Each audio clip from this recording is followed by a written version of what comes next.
Assalamualaikum warahmatullahi wabarakatuh. Waalaikumsalam warahmatullahi wabarakatuh. Alhamdulillah bertemu lagi di kelas. Sebentar, saya tadi mana? Judulnya panjang Pak. Saya kerepet dulu. Kelas dari bimbingan teknis pengadaan pekerjaan konstruksi terintegrasi rancang bangun melalui penyedia berdasarkan Permen PUPR nomor 1 tahun 2020. Hari ini hari Selasa tanggal 3 November 2020. Ini pertemuan ketiga. Jadi insya Allah akan berakhir kelas besok tanggal 4. Bagaimana kabar Bapak Ibu sekalian? Semoga selalu dalam keadaan sehat dan tetap menaati protokol kesehatan. Dan semoga ini semua sudah pada makan siang ya, jadi sudah siap untuk mengikuti kelas hari ini. Baik, terima kasih. Untuk yang ketinggalan bisa dilanjut nanti saat kelas selesai. Tidak perlu panjang lebar, saya persilakan kepada Pak Suharsono Bambang untuk menyampaikan materi hari ini. Dipersilakan. Terima kasih Mbak Neno, teman-teman Yati. Assalamualaikum warahmatullahi wabarakatuh.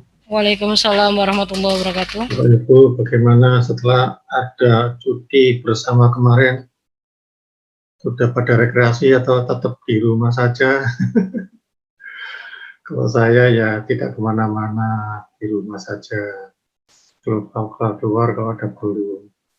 Baik Bapak Ibu, kita masuk ke hari yang ketiga ini. Topiknya adalah tentang pemilihan. Proses pemilihan untuk rancang bangun. Oke, sekarang kita masuk ke tahap pelaksanaan pemilihan pekerjaan konstruksi terintegrasi rancang dan bangun. Jadi pemilihannya,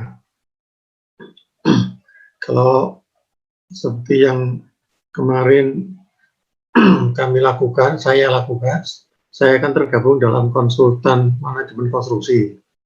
Nah, di sini saya terlibat langsung dalam proses pemilihan. Seperti apa yang akan kita bahas berikut ini. Dalam tahapan persiapan pemilihan, satu-satunya cara metode pemilihan yang harus dilakukan dalam rancang bangun di sini adalah dengan cara tender. Jadi kalau di Perpres 16 2018 kan ada beberapa, itu sudah dengan pasal 38 ayat 1, kemudian pasal 41 tentang jasa konsultansi. Dan di sini hanya satu, yaitu dengan cara tender. Nah, di sini yang menetapkan metode pemilihan dengan tender ini dari awal memang sudah begitu disyaratkan, dan dalam RUP dan kemudian dalam SPSE ditetapkan oleh pojok pemilihan. Nah, selanjutnya ke tahap penetapan metode kualifikasi. Penetapan metode kualifikasi di sini hanya ada prakualifikasi. Jadi kan metode evaluasinya ada dua, yaitu dengan harga terendah, ambang batas, dan sistem nilai. Dan metode kualifikasinya hanya satu, yaitu dengan cara prakualifikasi. Jadi prakualifikasi memerlukan waktu yang cukup lama, yaitu kurang lebih 45 hari kerja. Nah, kemudian tahap berikutnya penetapan persyaratan penyedia. Di sini sudah ini juga yang konsultan yang membantu di sini, dan ditetapkan oleh Eselon 1, kemudian menjadi dasar dari pojok pemilihan untuk memasukkan persyaratan penyedia ini dalam dokumen pemilihan. Nah, kemudian penetapan metode evaluasi penawaran.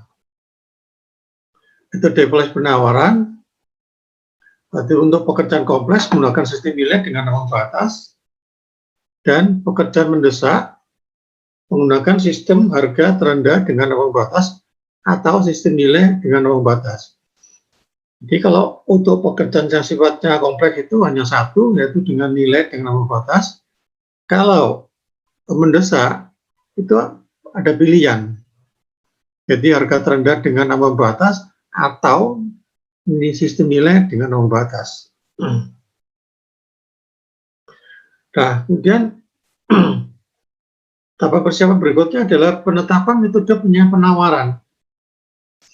Karena di sini ada kemudian yang pekerjaan kompleks itu dengan nilai ambang batas, pekerjaan mendesak menggunakan sistem harga terendah dengan ambang batas atau sistem nilai dengan ambang batas, maka penyampaian penawarannya menggunakan dua file, dengan cara dua file. Di mana file 1 berisi administrasi dan teknis, kemudian yang lulus administrasi teknis, kemudian dilanjutkan dengan evaluasi harga. Ada dua file. Kemudian penyusunan dan penetapan jabatan pemilihan, ini ditetapkan oleh Pokja, dan kemudian penetapan jaminan penawaran dan sanggahan banding. Jadi ini kalau Perpres 16 itu pekerjaan konstruksi, khusus pekerjaan konstruksi itu ada sanggah banding. Nah, DB ini adalah untuk pekerjaan konstruksi, intinya kepada pekerjaan konstruksi, meskipun ada rancang dan bangun, ada konsultan perencanaan. Berikutnya, kita ke pelaksanaan pemilihan dengan pra-kualifikasi. Pengertian kualifikasi seperti yang ada di Perpres, yaitu di mana penilaian kualifikasi penyedia peserta dilakukan sebelum pemasukan dokumen penawaran. Jadi kalau untuk pekerjaan DB ini, semua peserta yang lulus kualifikasi diundang untuk memasukkan dokumen penawaran. Jadi tidak ada daftar pendek. Nah, yang ada daftar pendek itu hanya untuk jasa konsultansi. Jadi konstruksi, semua yang lulus kualifikasi diundang untuk memasukkan penawaran. Untuk tahapan prakualifikasi, Bapak Ibu, kita karena tahap penilaian kualifikasi yang pra, yang pertama adalah pengumuman prakualifikasi. Setelah pengumuman, pada hari yang sama, detik yang berikutnya setelah pengumuman muncul, itu peserta bisa melihat dan mendaftar. Dan setelah mendaftar, bisa melakukan download dokumen kualifikasi. Tahap berikutnya adalah pemberian penjelasan kualifikasi. Ini, nah di sini konsultan MK aktif juga membantu Pokja pemilihan dalam menjawab pertanyaan-pertanyaan dalam masa pemberian penjelasan. Selanjutnya, penyampaian dokumen kualifikasi. Artinya peserta ini mengupload dokumen kualifikasi dalam sistem SPSC. Nah, pada saatnya setelah waktu upload dokumen kualifikasi dinyatakan berakhir sesuai dengan jadwal, maka Pokja bisa mendownload dan melakukan evaluasi kualifikasi, dan kemudian tahap berikutnya adalah dilakukan pembuktian kualifikasi. Nah, untuk peserta-peserta yang lulus, calon masuk daftar yang lulus, kemudian diundang untuk membuktikan kualifikasi yang mereka punya. Jadi mereka harus datang membawa aslinya atau yang dilegalisir. Itu dibuktikan sesuai dengan persyaratan yang ada di dokumen pemilihan. Di sini Pokja baru ketemu dengan peserta. Tahap berikutnya adalah penetapan dan pengumuman hasil prakualifikasi. Jadi setelah semua peserta atau peserta yang sampai tahap pembuktian kualifikasi ternyata sesuai dengan dan bisa memenuhi persyaratan sesuai dengan dokumen pemilihan, maka ditetapkan sebagai peserta yang lulus kualifikasi, dan berikutnya adalah diumumkan hasilnya. Nah, 1 hari setelah pengumuman, masuk ke tahapan masa sanggah kualifikasi. Jadi sanggah kualifikasi di sini ada. Kalau alokasi waktunya, Bapak Ibu, perkiraan kebutuhan waktu prakualifikasi, pengumuman dan pemasukan dokumen prakualifikasi itu totalnya kurang 10 hari kerja. Nah, sekarang ini di sistem SPSC itu menggunakan hari kerja. Kalau kemarin hari Minggu yang lalu, hari kerja itu hanya 3 hari, karena Kamis itu tanggal merah, Jumat cuti bersama, Rabu 2 hari ya, Minggu kemarin 2 hari, maaf, hari Rabu cuti bersama, hari Kamis tanggal merah, Jumat cuti bersama, dan Sabtu Minggu merah. Jadi minggu yang lalu itu hanya 2 hari. Nah, kalau misalnya pengumumannya jatuhnya seperti yang kemarin tuh, minggu yang lalu 2 hari kerja, kalau dilihat kepada kalender, bisa memakan waktu kurang lebih 2 minggu. Gitu. Dan masa pengumuman prakualifikasi ini sama dengan pekerjaan konstruksi, yaitu 7 hari kerja, sekurang-kurangnya. Nah, kalau sekurang-kurangnya 7 hari kerja di sini, Bapak Ibu tidak boleh lagi dikurangi ya. Supaya lebih cepat itu kemudian menjadi 5 hari, tidak boleh. Itu menyalahi ketentuan. Kalau ketentuan sekurang-kurangnya 7 hari, ya oke 7 hari. Nah, alokasi waktu atau kebutuhan waktu untuk evaluasi dan pembuktian prakualifikasi ini 7 hari kerja. Nah, pada saat kita mengundang peserta dalam pembuatan kualifikasi ini, kemudian kita juga harus tahu mereka itu adanya di mana.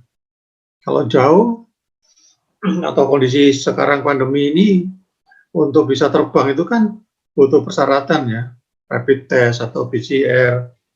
Nanti kita harus bisa memberikan waktu yang cukup bagi peserta untuk waktu yang cukup untuk memberikan kesempatan peserta terbang. Apalagi kalau pesertanya misalnya dari Jayapura, bisa jadi lebih dari 1 hari. Nah, untuk alokasi penetapan prakualifikasi dan masa sangga prakualifikasi itu 9 hari kerja. Yang waktu di sini Bapak Ibu yang ditetapkan sesuai dengan ketentuan Permen PU itu, pengumuman itu sekurang-kurangnya 7 hari kerja. Dan juga masa sangga 5 hari kerja. Yang lain-lainnya itu disesuaikan dengan kebutuhan POJA dan pemberian kesempatan bagi peserta untuk melengkapi dokumen-dokumennya.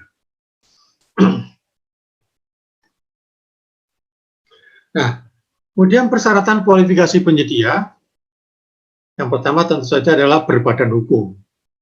Berbadan hukum ini didasarkan pada akta perusahaan atau undang perusahaan, atau bahkan mungkin barangkali akta perubahan perusahaan. Kalau BUMN itu selalu ada perubahan-perubahan, mungkin karena ada perubahan dari pengurus dan sebagainya. Kemudian yang kedua adalah memiliki izin usaha jasa konstruksi, IUJK, izin usaha jasa konstruksi. Kalau kita lihat di DB ini kan gabungan perancangan dan konstruksi ya. Nah, di sini memang kedua-duanya harus punya izin jasa konstruksi. Kemudian memiliki sertifikat badan usaha, SBU. SBU di sini ada 2, Bapak Ibu. Ini yang bagian bawah ini sudah saya sesuaikan dengan yang di Permen 25 2020, perubahan dari nomor 1 2020. Yang pertama, SBU terintegrasi bagi badan usaha pelaksana konstruksi yang memiliki klasifikasi bidang pekerjaan terintegrasi. Maksudnya di sini kalau suatu badan usaha yang sudah memiliki sertifikat badan terintegrasi, itu mereka bisa mengikuti secara berdiri sendiri atau secara tunggal. Tapi kalau kemudian ingin ber-KSO dengan badan usaha lain, boleh saja.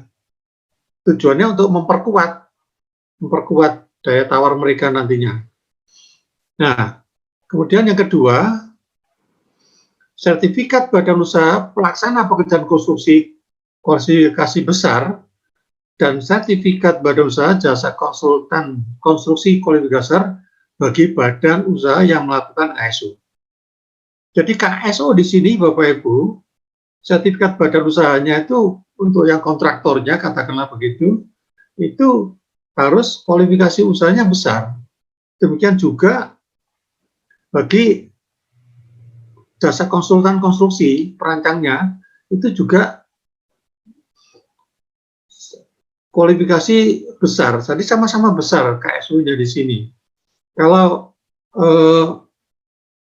permen yang lama, yang nomor 1 tahun 2020 itu ada 3 jenis KSU, bisa besar dengan besar, besar dengan menengah, menengah dengan menengah, atau menengah dengan kecil.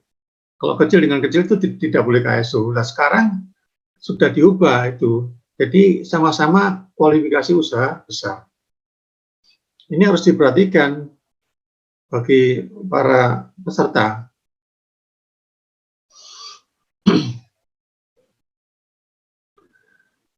Ini peruntukan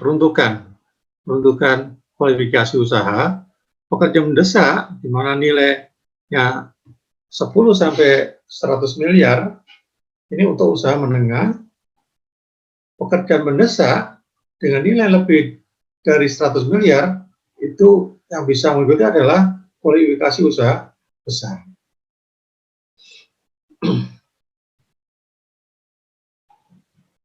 Maaf. Dapat dipersyaratkan hanya untuk oleh penyedia jasa dengan kualifikasi usaha besar. Pertama adalah apabila terjadi tender gagal karena tidak ada penyedia jasa dengan kualifikasi usaha menengah yang mendaftar atau memasukkan dokumen kualifikasi. Ini terjadi tender gagal. Jadi untuk menengah ini sesuai dengan nilai ini sampai 100 miliar, 10 miliar sampai 1 miliar, tapi ternyata gagal. Artinya gagal ini sudah diulang juga tetap gagal ya, Bapak Ibu. Nah, maka tender lagi untuk usaha yang kualifikasi besar. Yang kedua, tingkat kesulitan pekerjaan yang akan ditenderkan tidak dapat dipenuhi atau dilaksanakan oleh penyedia jasa dengan kualifikasi usaha menengah dan atau tidak ada pelaku usaha dengan kualifikasi usaha menengah yang lulus pada saat evaluasi kualifikasi. Sini kondisinya. Tuh. Ini mengulang aja ya. Yang tadi udah, bahasanya kalau untuk pekerjaan kompleks itu semuanya untuk usaha besar. Oh, yang sebelumnya ini untuk yang mendesak ya. Maaf, mendesak. Ini mendesak itu dibagi 2 segmen biaya, yaitu 10 sampai 100 miliar usaha menengah, dan kalau mendesak di atas 100 miliar itu usaha besar. Kemudian yang kompleks itu cuma dipersyaratkan untuk usaha besar. Nah, yang saya ikuti kemarin itu termasuk kompleks. Tapi waktu itu persyaratan masih bisa, kalau KSO ternyata pemenangnya KSO. KSO-nya bisa besar dan kecil, besar dan menengah. Tapi sekarang kalau KSO itu harus sama-sama kualifikasi usaha besar.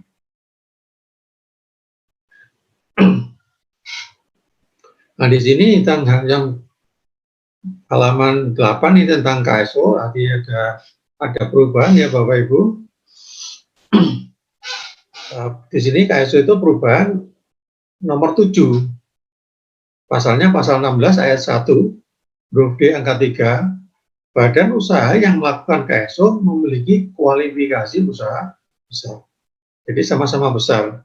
Artinya ini yang digunakan ya Bapak Ibu. Ini lupa saya tutup ini ya. Nah, kemudian di dalam dokumen kualifikasi itu di dalam lembar, khususnya di dalam lembar data kualifikasi itu disyaratkan adanya jumlah KSO. KSO paling banyak 3 untuk pekerjaan mendesak yang tidak kompleks. ya, atau 5 untuk pekerjaan kompleks. Nah, pengalaman saya kemarin itu umumnya itu 2 KSU.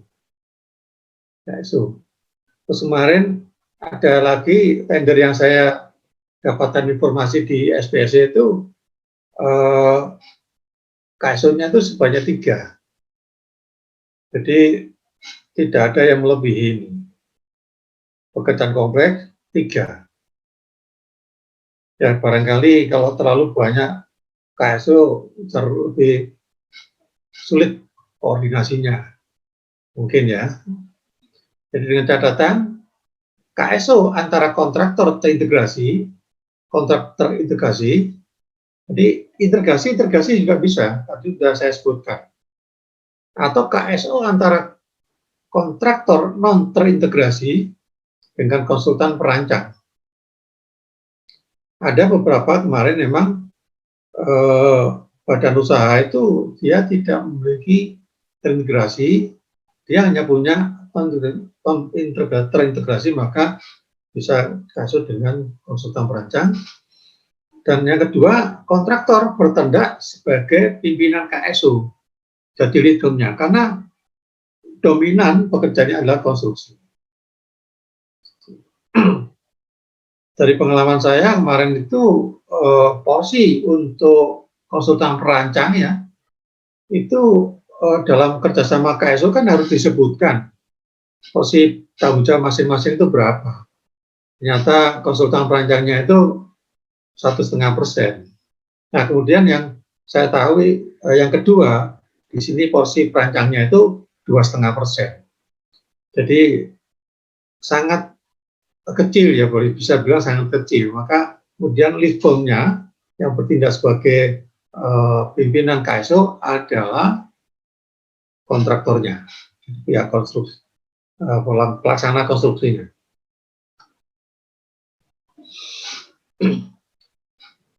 Persyaratan kualifikasi di sini masih persyaratan kualifikasi memiliki kemampuan dasar. Jadi di sini juga mengikuti Perpres 16 2018 ya Bapak Ibu. Pada pekerjaan konstruksi sejenis dengan nilai paling sedikit sama dengan pagu pekerjaan rancang dan bangun. Sejenis. Sejenis di sini sampai kepada sub bidang. Sub bidang yang jenis pekerjaan apa? Katakanlah paketnya sekarang paket pelabuhan. Maka sejenisnya ini sampai kepada skop pekerjaannya. Sampai kepada skop pekerjaannya pelabuhan juga. Mungkin bangunan gedung. Skop pekerjaannya juga bisa sampai kepada bangunan gedung. Jadi pagu pekerjaan ya Bapak Ibu, bukan pagu anggaran. Ya pagu pekerjaan. Dalam hal peserta KSO hanya dilakukan kepada lead firm KSO. Jadi yang dinilai kemampuan dasar di sini, maka yang hitung aja pengalaman dari KSO. Lead firm, badan usaha yang ditunjuk sebagai lead firm KSO. Pengalaman yang dinilai adalah sesuai subklasifikasi SPU yang disyaratkan dan jenis pekerjaan.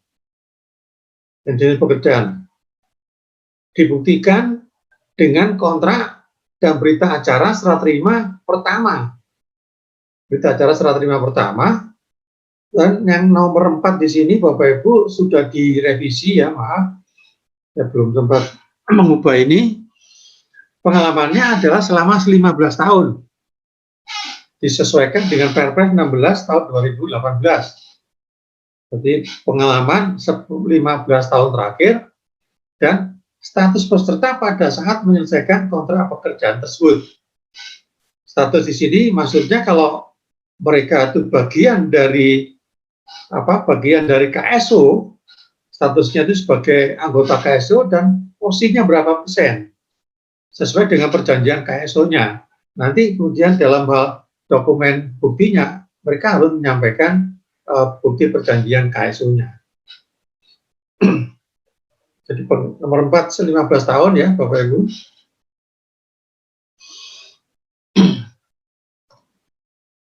Contohnya seperti ini. Apa itu subklasifikasi SBU yang disyaratkan dan jenis pekerjaan? Ini BG itu bangunan gedung ya. Nomor ya, nomor klasifikasi, kemudian kode di sini BG 008.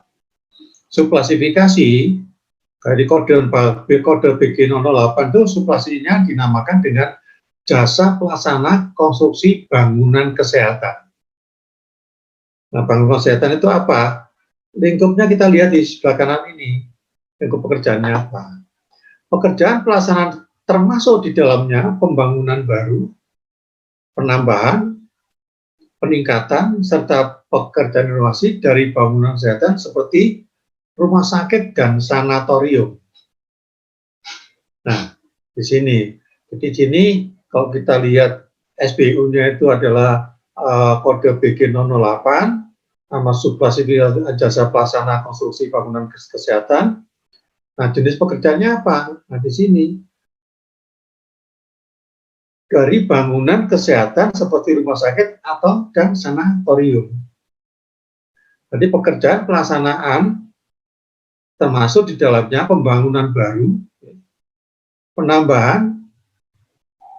penambahan itu kan renovasi atau apa ya, kemudian peningkatan serta pekerjaan renovasi sudah sendiri, renovasi ya, dan dari bangunan kesehatan seperti rumah sakit dan sanatorium. Nah, kemudian yang bagian bawah ini adalah TI 505, maaf, TI 505, subklasifikasinya disebut dengan jasa terintegrasi untuk konstruksi bangunan gedung. Jadi ini ada TI 501, TI 502, 503, 504, dan sebagainya. Dan ini contohnya adalah TI 505, jasa terintegrasi untuk konstruksi bangunan gedung. Lingkup pekerjaannya jasa konstruksi terintegrasi untuk konstruksi bangunan gedung. Ya. Jadi jenis pekerjaannya di sini adalah bangunan gedung, termasuk di dalamnya perencanaan dan studi sebelum investasi pembuatan preliminary dan final design, estimasi biaya, penjadwal konstruksi, inspeksi dan penerimaan dari kontrak termasuk jasa teknikal seperti seleksi dan pelatihan personil dan operasional dan pembuatan manual pemeliharaan dan jasa teknikal lainnya yang disediakan untuk klien yang membentuk jasa perencanaan, pelaksanaan dan pengawasan untuk proyek terima jadi, termasuk dalamnya kegiatan yang dilakukan secara terintegrasi antara perencanaan, pengadaan dan pelaksanaan terima jadi.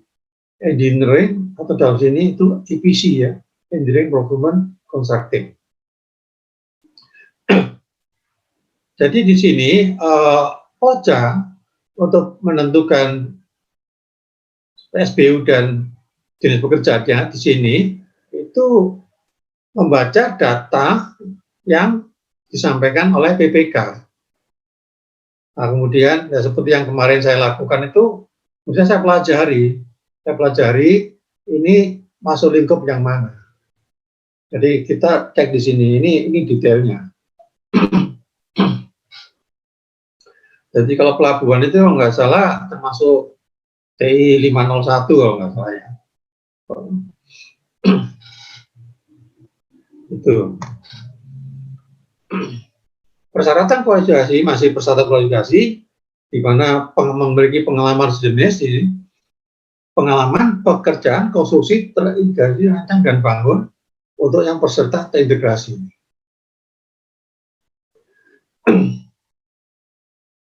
Nah, terintegrasi kan bukan hanya untuk bangunan gedung atau pelabuhan ya Bapak Ibu, bisa saja untuk jalan tol.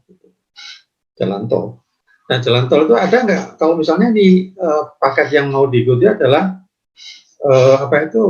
pelabuhan. Nah, pelabuhan itu macam-macam. Ada juga yang mirip dengan jalan. Ada mungkin bikin jembatan, ya. Bikin dermaga itu sama dengan bikin jembatan. Itu bisa masuk bagian dari pengalaman.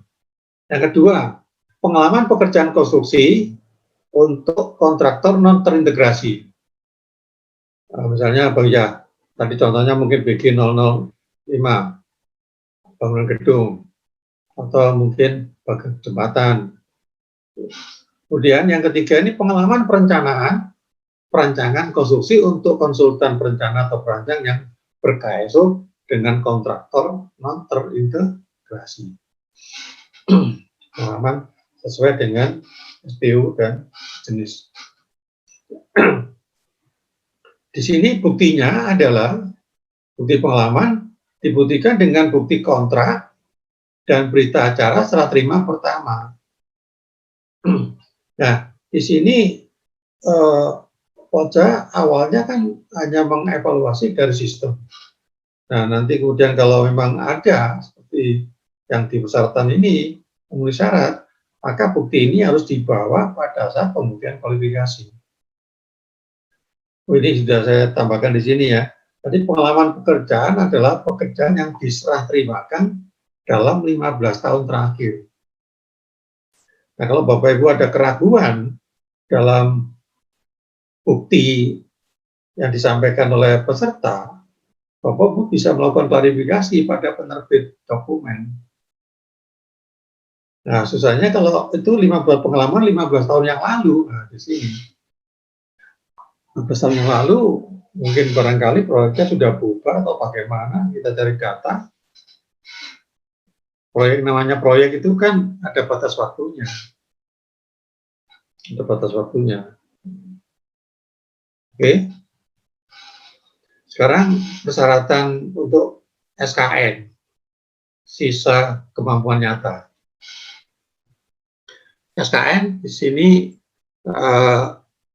kalau pekerjaan konstruksi yang biasa itu ya konvensional itu SKN hanya untuk usaha yang besar, menengah dan kualifikasi menengah dan kualifikasi besar. Nah, di sini kan kualifikasi SPU yang kualifikasinya besar. Jadi memiliki sisa kemampuan nyata paling sedikit 10% dari nilai pagu pekerjaan, panjang dan bangun. Dalam hal yang ber-KSO, peserta KSO, yang dihitung SKN-nya hanya dilakukan pada lead firm-nya saja.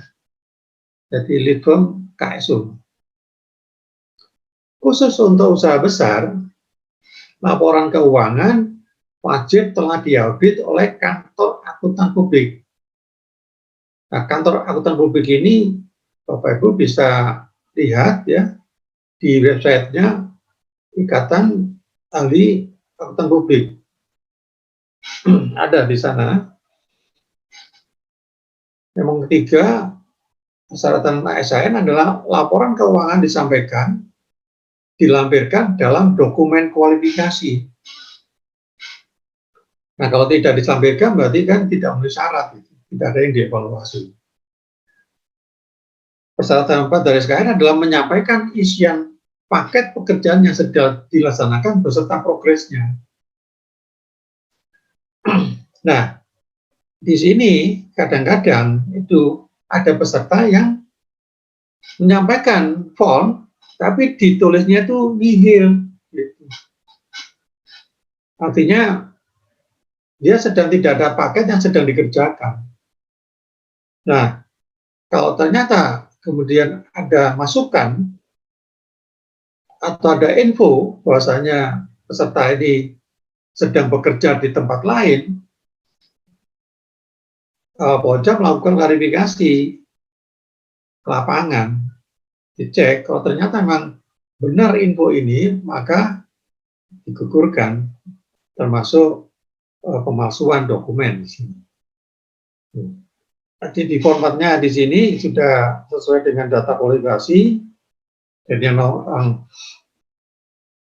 kolom 2 ini nama paket pekerjaannya apa, klasifikasi, subklasifikasinya apa, lokasinya di mana, pemberi tugasnya atau PPK-nya siapa, kemudian ada nama, alamat, dan telepon, kontrak, nomor nilainya, total progres, nomor, tanggal, total nilai, Jadi harus jelas di sini. Ini sebagai bahan untuk menghitung SKN.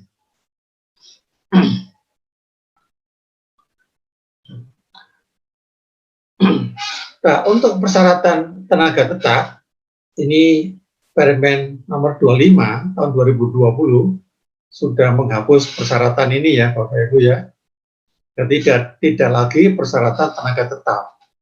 Tuh. Karena persyaratan-persyaratan ternyata banyak perusahaan-perusahaan yang tidak semua tenaga itu tetap ya. Apalagi kalau banyak paket yang dikerjakan, itu banyak juga mereka itu meng-hire untuk waktu tertentu. Seperti saya ini ya bisa dikatakan sebagai konsultan perorangan gitu. Jadi tidak ada tenaga tetap, bukan sebagai tenaga ahli tetap di satu perusahaan jasa konsultansi konstruksi. Jadi gitu. Jadi dibebaskan kepada para peserta. Ini sudah dihapuskan ya, sudah dihapuskan. Sudah dihapuskan. Nah, kalau kemudian yang ini tidak dalam pengawasan pengadilan, tidak pilot, kegiatan usaha tidak sedang dihentikan, dan atau direksi yang bertindak untuk dan atas nama perusahaan tidak sedang dalam menjalani sanksi pidana, ini berupa surat pernyataan. Tapi kalau untuk peserta tunggal tidak perlu menyampaikan pernyataan ini. Nah, kalau peserta yang KSO, lead firm-nya itu tidak perlu menyampaikan pernyataan, tapi kemudian anggota KSO harus menyampaikan pernyataan. Kenapa? Karena untuk peserta KSO, untuk segala hal proses dalam SPSC, upload dokumen kualifikasi, masuk kepada pendaftaran, download dokumen, upload dokumen, itu yang melakukan adalah badan usaha yang ditunjuk sebagai lead firm. Memberikan sertifikat mandiri mutu dan sertifikat mandiri keselamatan dan kerja dan sertifikat mandiri lingkungan untuk pekerjaan konstruksi yang bersifat kompleks dan atau untuk pelaku usaha dengan kualifikasi besar. Nah, sertifikat-sertifikat ini itu ada beberapa instansi yang berhak untuk mengeluarkan, jadi kita tidak bisa mengarahkan kepada satu instansi saja. Telah memenuhi kewajiban perpajakan tahun terakhir, yaitu punya NWP, sudah ada menyampaikan SPT, secara hukum mempunyai kapasitas untuk mengikatkan diri pada kontrak. Jadi ini disesuaikan dengan akta pendirian perusahaan atau ada perubahan. Jadi nanti kemudian yang akan tanda tangan kontrak itu siapa, itu harus jelas. Tidak masuk dalam daftar hitam. Tidak masuk dalam daftar hitam ini juga surat pernyataan ya, seperti yang di atas ini, Bapak Ibu.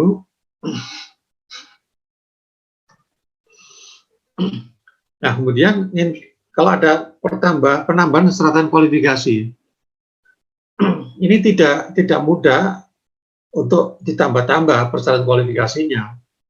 Ini harus ada izin ya, Bapak Ibu.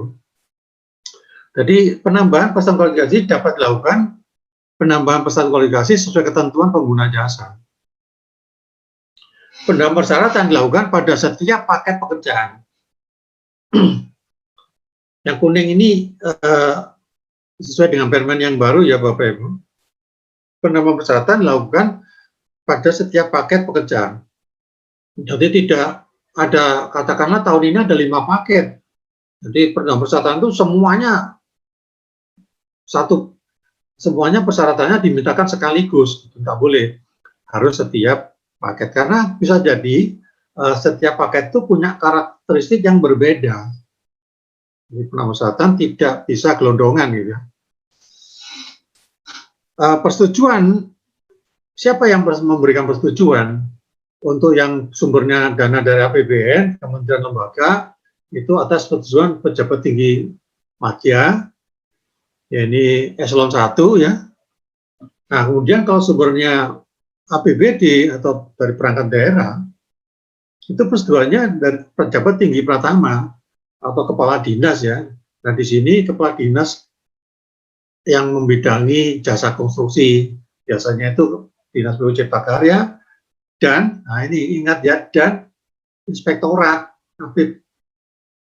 perangkat daerah, baik perangkat daerah itu provinsi, kabupaten atau maupun kota. Jadi tidak mudah menambah. Ya maksudnya apa? Agar ini juga bisa menciptakan suatu persaingan usaha yang sehat. Jadi tidak mengarah kepada penyedia tertentu, yang mungkin ada pesanan-pesanan dan sebagainya. Maka persyaratan-persyaratan ini harus sesuai dengan ketentuan yang ada. Jadi tidak mudah untuk memberikan persyaratan yang tidak bisa dipenuhi peserta lain misalnya. Nah, ini yang ada di dokumen kualifikasi ya Bapak Ibu, di mana ini dicuplik di sana tentang evaluasi kualifikasi. Evaluasi di sini menggunakan sistem gugur. Sistem gugur di sini adalah apabila persyaratan disampaikan, pemenuhan persyaratan disampaikan oleh peserta tidak sesuai dengan yang ada di dokumen pemilihan, maka dinyatakan gugur. Sudah, stop sampai di situ saja. Nah, yang 19.2, pojok pemilihan melakukan evaluasi kualifikasi terhadap data kualifikasi yang disampaikan atau diunggah oleh peserta melalui form elektronik isian kualifikasi dalam aplikasi SPSC atau pada fasilitas upload data kualifikasi lainnya. Jadi pada prinsipnya Bapak Ibu, setiap peserta itu sudah memiliki lemari sendiri-sendiri di dalam sistem. Nah, kalau yang KSO itu yang lead firm-nya dia memiliki dan menggunakan, karena menggunakan akunnya lead firm, tapi untuk anggota KSO ya harus di-upload data-datanya melalui aplikasi. Jadi fasilitas upload data kualifikasi lainnya. Jadi kalau aplikasi SPS ini lead firm-nya, kemudian lead firm harus mengupload anggota kualifikasi dalam sistem. 19.3, data kualifikasi pada form elektronik isian kualifikasi dalam aplikasi SPSC atau pada fasilitas upload data kualifikasi lainnya merupakan bagian yang saling melengkapi. Ya mungkin saja ada yang double, tapi ada perbedaan. Nah kemudian bagaimana? 19.4, dalam hal dijumpai perbedaan isian pada form elektronik isian kualifikasi SPSC dengan data yang diunggah, maka data yang dianggap benar adalah data yang terdapat dalam form elektronik isian kualifikasi SPSC dan mengabaikan data kualifikasi yang diunggah. Itu sudah jelas di sini. Selama ini sering terjadi di sini, kemudian solusinya bagaimana? Itu nggak jelas, itu bisa menimbulkan masalah sangga, dan di sini sudah tegas dikatakan. Kalau terjadi double, mana yang dianggap benar. Kalau terjadi kualifikasi gagal bagaimana? Ini saya ambil dari, ini ada perbaikan ya, atau ada perubahan ya Bapak Ibu. Apabila terjadi kualifikasi yang gagal, pojok pemilihan melakukan prakualifikasi ulang apabila terdapat kesalahan atau kecurangan dalam pengumuman. Ya mungkin ya kesalahan lah. Ya kalau sekarang ini curang agak susah ya, karena sudah semuanya di sistem. Mungkin kesalahan masalah alokasi waktu pengumuman. Seharusnya sekurang-kurang 7 hari, ternyata lupa nih 5 hari. Di situ saja kemudian terjadi kesalahan. Kemudian yang kedua, tidak ada peserta yang menyampaikan dokumen kualifikasi sampai dengan batas akhir pemasukan data kualifikasi. Yang mungkin tidak menarik atau bagaimana persyaratan kita bisa dipenuhi. Kemudian yang ketiga, jumlah peserta yang lulus kualifikasi kurang dari 3. Yang D, seluruh peserta terlibat KKN dan atau seluruh peserta terlibat persaingan usaha tidak sehat. Mengatur-ngatur ini ya. Nah, berikutnya, dalam hal prakualifikasi ulang, maka pojok pemilihan melakukan prakualifikasi ulang dengan ketentuan apabila hasil prakualifikasi ulang jumlah peserta yang lulus 2 peserta, maka dilanjutkan dengan proses tender. Artinya tendernya diteruskan. Berarti ada persaingan, ada 2. Dilanjutkan dengan pemasukan penawaran. Yang kedua, apabila hasil prakualifikasi ulang jumlah peserta yang lulus 1, maka dilanjutkan dengan tahapan sesuai penunjukan langsung. Sesuai dengan penunjukan langsung, apa artinya? Ya, nanti ada negosiasi. Ada negosiasi yang sebagai kalau tender tidak ada. Jadi artinya ini setelah diulang ya Bapak Ibu, setelah diulang itu yang kasus pertama itu 2 yang masuk, yang kedua itu 1.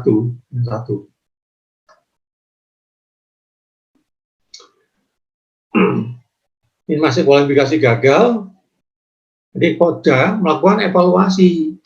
Kenapa sampai terjadi gagal? Barangkali persyaratan prakualifikasinya terlalu memberatkan, atau tidak menarik, atau pelaku usahanya tidak ada, ya, dan lain-lain, atau pagu pekerjaannya terlalu rendah.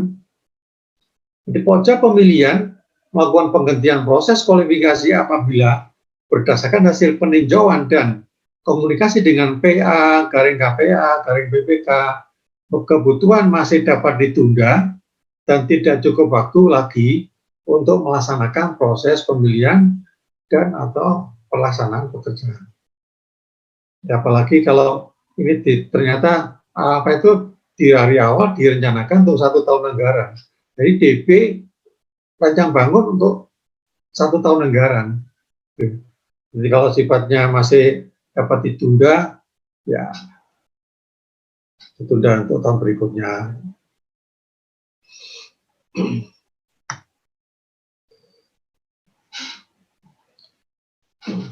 Jadi dari hasil kualifikasi, sekali lagi Bapak Ibu, di sini DB itu tidak ada shortlist ya Bapak Ibu, tidak ada shortlist.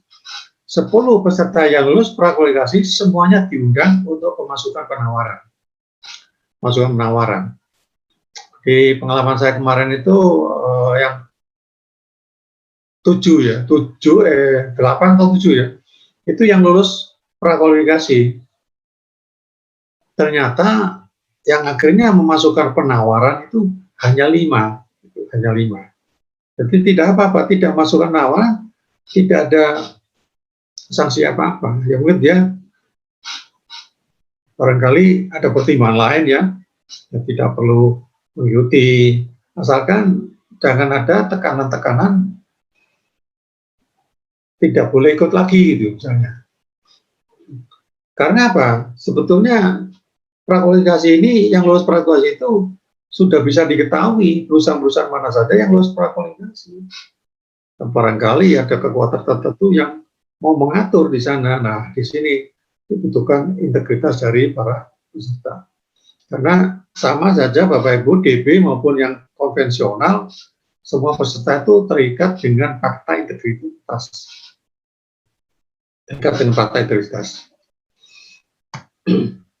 Oke, prakualifikasi sudah selesai.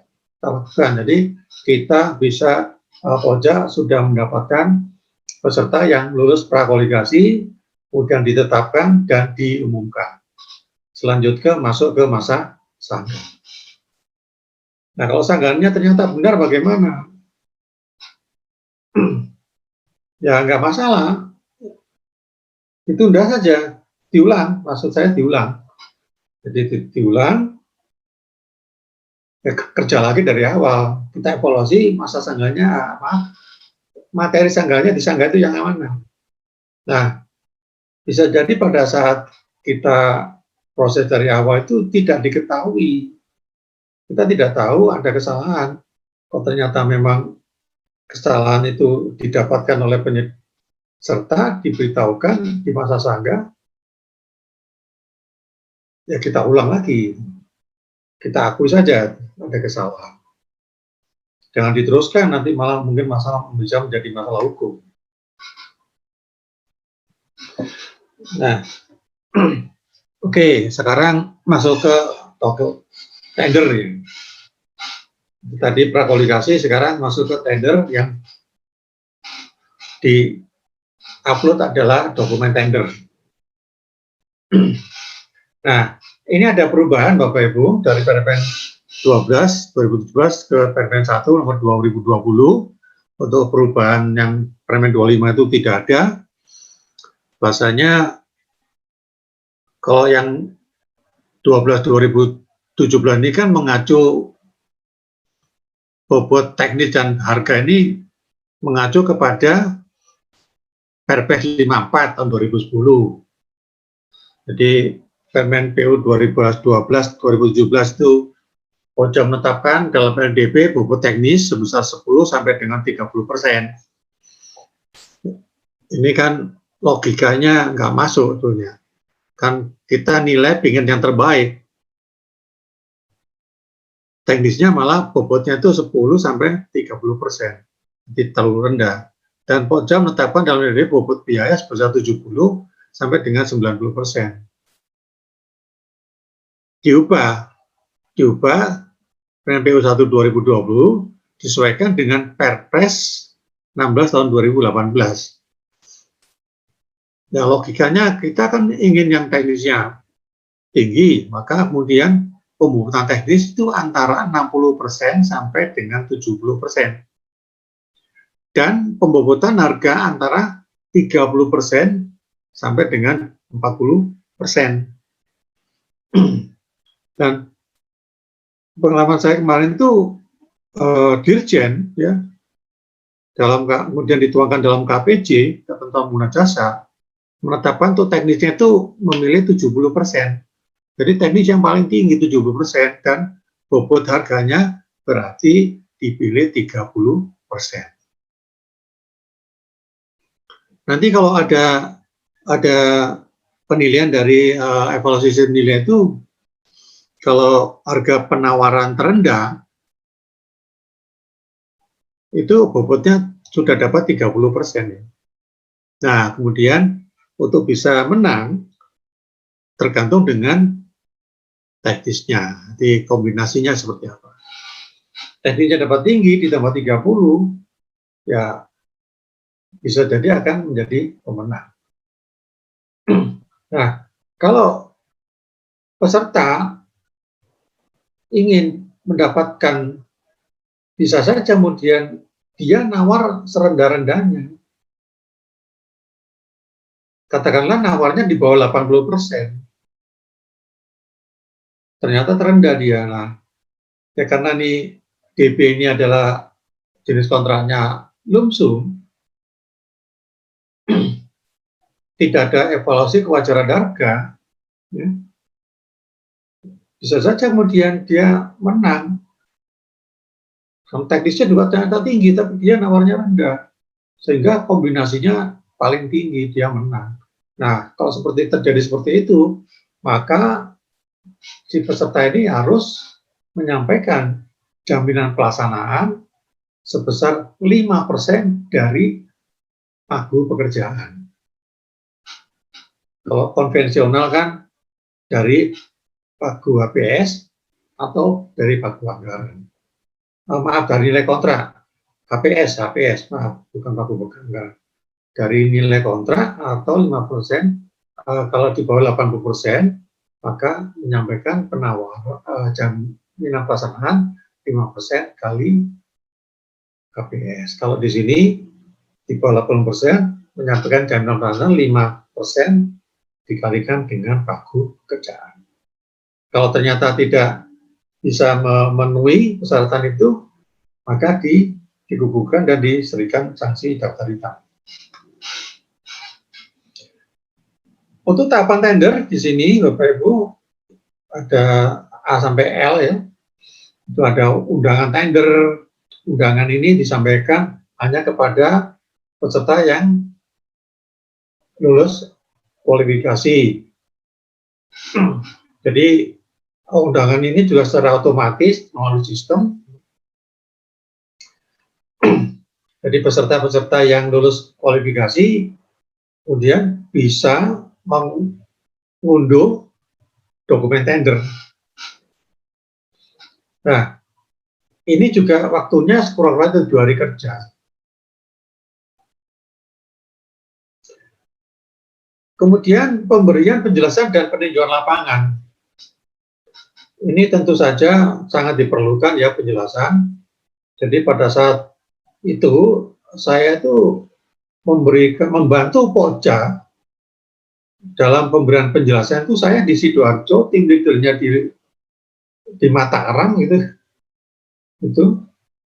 Jadi kita komunikasi dengan WA. Jadi ada grup WA, kemudian ada pertanyaan disampaikan oleh ketua Pokja kepada di grup WA kami, konsultan MK. Dan kemudian karena apa? Karena yang bisa melihat, yang bisa masuk ke paket tersebut adalah Pokja. Jadi saya sebagai bagian dari MK tidak bisa masuk, tidak bisa login karena tidak punya akun. Nah, kemudian ada nggak peninjauan lapangan? Kalau memang ada, dijadwalkan juga di sana. Dan sifatnya adalah mereka harus membiayai sendiri untuk melakukan peninjauan lapangan.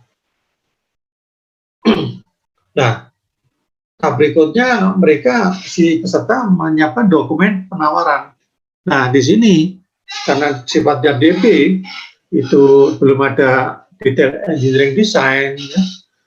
Data-data yang diberikan hanya data-data desain, basic design, kemudian data-data tanah, data mungkin belum di lokasi atau tanah di sekitarnya, dan peserta itu memerlukan pendidikan tanah sendiri, maka si Pokja ini harus bisa memberikan waktu yang cukup bagi peserta untuk mempersiapkan dokumen.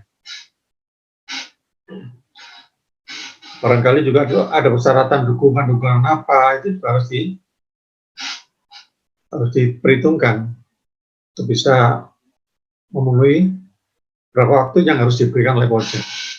Jadi peserta menyiapkan dokumen penawaran file 1 dan file 2, kemudian diupload. Jadi diuploadnya di sini jangan sampai mepet waktunya ya, ini khawatir nanti ada masalah itu. Kalau udah ada terlalu lemot itu bisa kemudian gagal upload sampai kemudian waktunya habis, jangan sampai terjadi itu. Kemudian yang D ini pembukaan dokumen penawaran file 1 berupa dokumen administrasi dan teknis. Jadi sesuai dengan jadwal, si Pokja hanya bisa melakukan evaluasi atau mendownload file 1 yang isinya administrasi dan teknis. Nah, kemarin tuh yang Pokja itu untuk penawaran administrasinya itu mereka sudah bisa melakukan sendiri lah. Kemudian yang teknisnya di sini ya karena Pogjanya itu tidak punya kemampuan dan kompetensinya tidak ada di situ. Nah, di sini dibantu oleh konsultan manajemen konstruksi. Sampai kemudian ada yang memang diperlukan, yaitu presentasi, evaluasi penawaran administrasi. Ini kemudian kemarin dilakukan sendiri oleh Pokja, IMAFU. Nah, kemudian kalau lulus penawaran administrasi, maka peserta diundang untuk melakukan presentasi atau klarifikasi proposal teknis. Nah, di sini kemudian kita lakukan dalam 1 hari, jadi di tempat yang nyaman gitu ya, di hotel, terus aja di hotel dengan biaya dari UKBPJ yang dimaksud, itu 1 hari semuanya harus melakukan presentasi.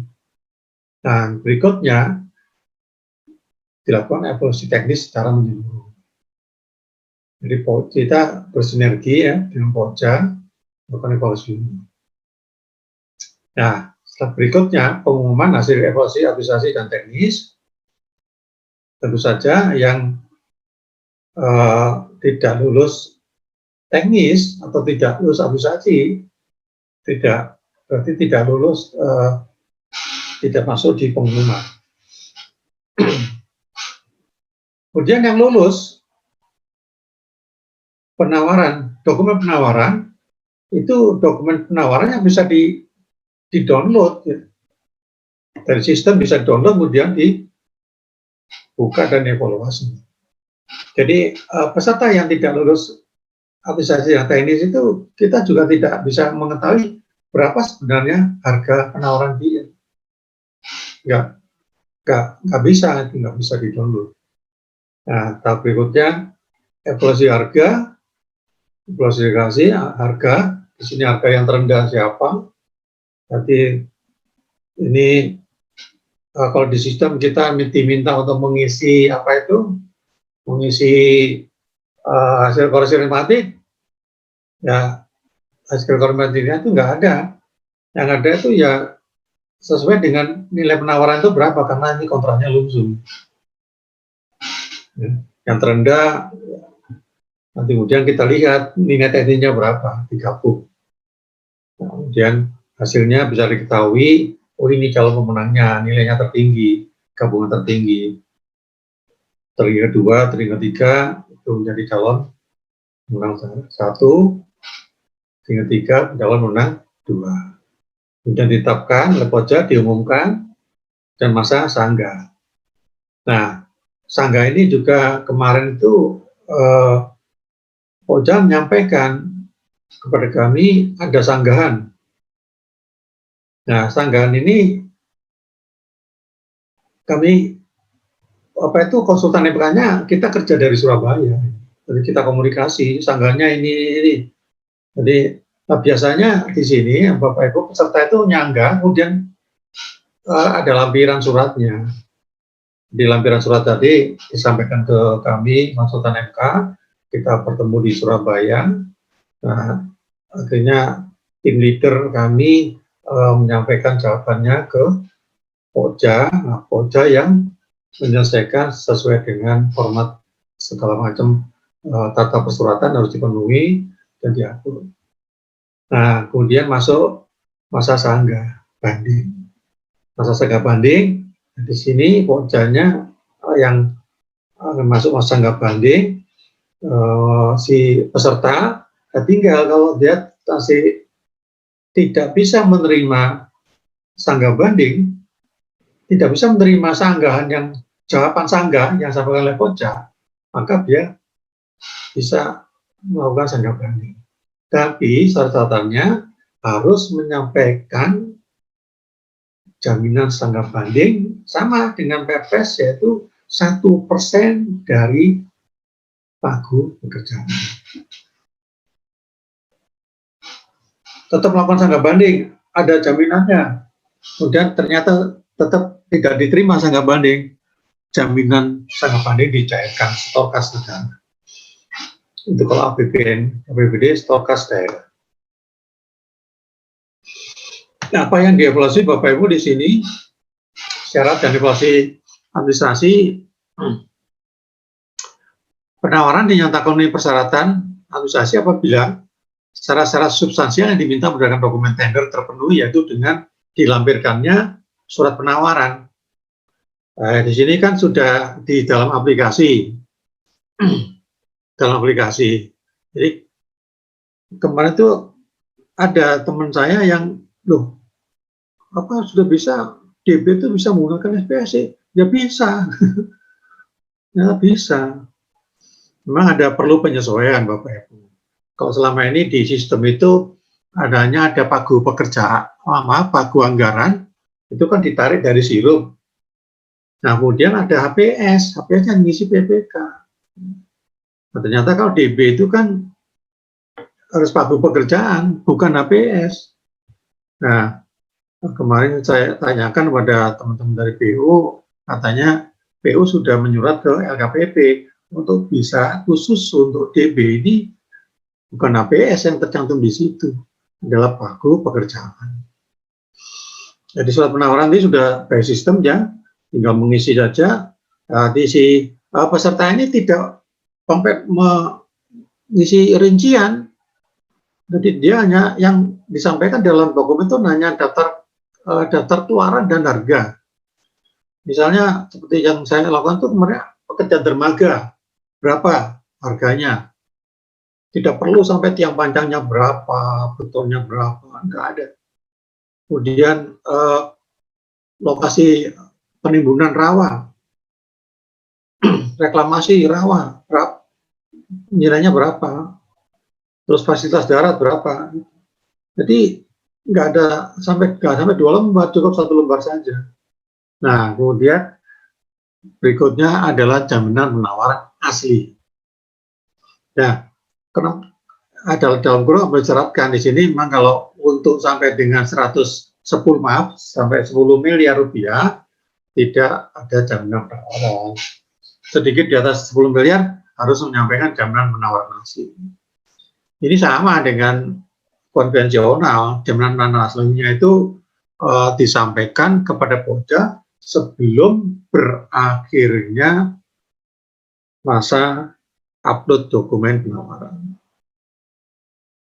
Nah, tentu saja kemudian ada dokumen penawaran teknis sampaikan ke sana dan ada dokumen penawaran harga. Jadi penawaran harga itu sudah sesuai dengan aplikasi. Jaminan penawaran asli sesuai dengan ketentuan disyaratkan. Jadi yang bisa menerbitkan jaminan penawaran itu ya sesuai dengan yang ada di Perpres, ada bank umum, asuransi. Ini hanya ada 2 ya di dalam dokumen ini, bank umum dan konsorsium asuransi. Jadi konsorsium asuransi itu ada 2, konsorsium asuransi yang punya BUMN dan konsorsium asuransi yang milik swasta. Nah, kalau bank ya semua bank umum bisa, baik pemerintah maupun swasta. Jadi kalau ini sampai 10 miliar itu tanpa jaminan penawaran.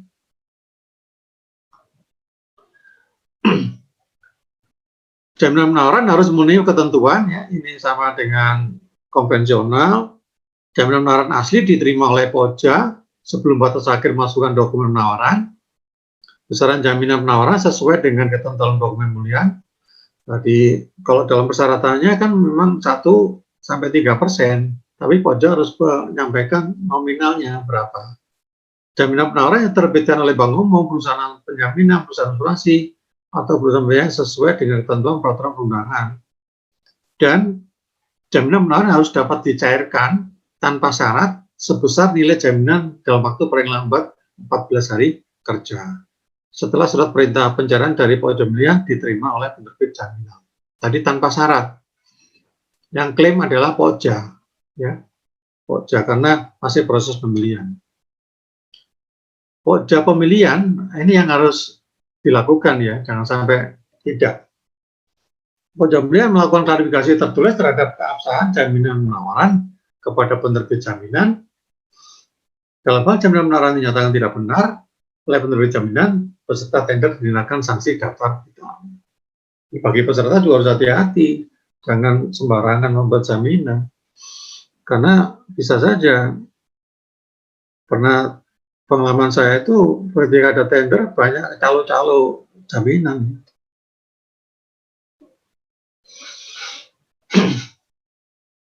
Nah, ini syarat dan evaluasi teknis. Evaluasi teknis di dalam batang tubuhnya itu ini tidak ada perubahan. Jadi batang tubuhnya itu hanya yang di dalam kurung itu tidak ada. Ini adanya tadi standar dokumen tendernya. Ada 10 Bapak Ibu persyaratan teknis ini. Jadi banyak sekali ya. Kalau konvensional kan berapa?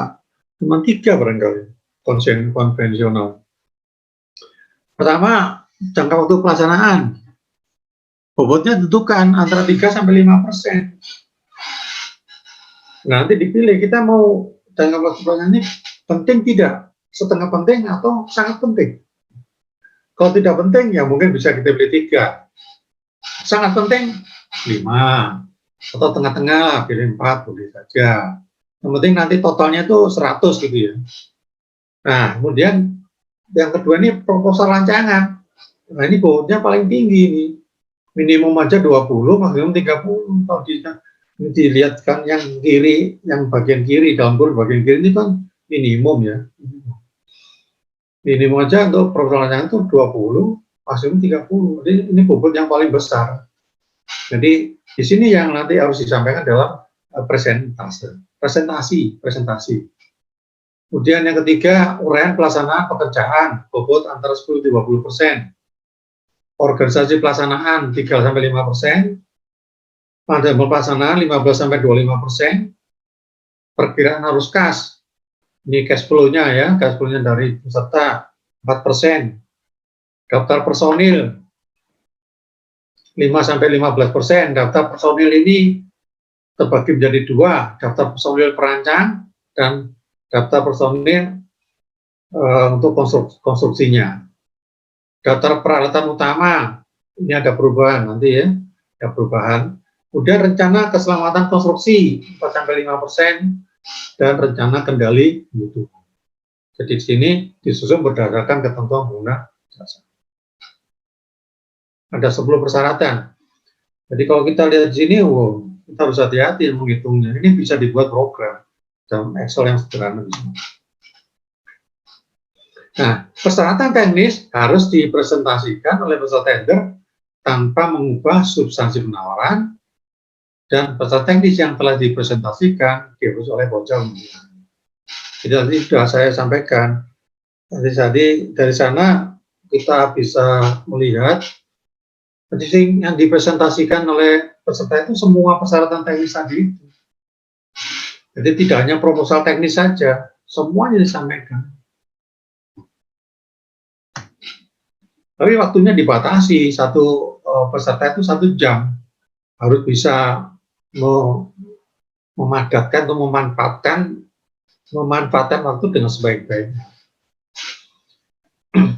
Nah, kemudian kalau ini yang pertama, jangka waktu pelaksanaan, bobot unsurnya 3-5%. Kriteria penilaian dan ambang batas unsur ditentukan oleh pojok pemilihan dalam lembar data pemilihan. Jadi pada prinsipnya Bapak Ibu, syarat dan evaluasi teknis ini kemarin itu kita tetapkan, kemudian PPK menyampaikan kepada Dirjen untuk ditetapkan dan dimasukkan dalam ketentuan pengguna jasa, dan selanjutnya tersebut dimasukkan oleh pojok dalam dokumen pemilihan, dokumen tender. Jadi udah. Nah, ini kalau jangka waktu pelaksanaan di sini ada kriterianya. Nah, ini kan bobot unsur 3%. Jadi ini yang diambil bobot unsurnya 3%. Diambil yang minimal ya. Nilai ambang batas minimal 70. Ini ambang batas minimal. Kemarin saya itu mereka ngambilnya 75. Artinya apa? Di sini bobot nilai bobot unsurnya 3, bobot subunsurnya 3, terus nilai ambang batas maksimal unsur 70%. 70 berarti 2,1 itu 70% dari 3 ini. Nah, kemudian kalau tidak yang didapatkan nilainya adalah ini. Misalnya ini kriteria penilaiannya. Jangka waktu pelaksanaan lebih cepat sekurang-kurangnya 30 hari kalender dari persyaratan. Maka di sini nilai 100. Berarti di sini nanti adalah dinilai dengan 100. Ini 300 kali ini. Nah, kemudian jangka waktu pelaksanaan sesuai ketentuan yang dipersyaratkan dalam dokumen lelang atau dokumen tender di sini ya, 75. Berarti 75% kali berapa? 3. 2, sekian ya, tapi masih di atas ini. Nah, kemudian melebihi waktu yang syaratkan dalam dokumen tender, nilainya 0. Berarti di sini nanti di 0, maka di bawah dari 2,1. Maka dia sudah tidak lulus.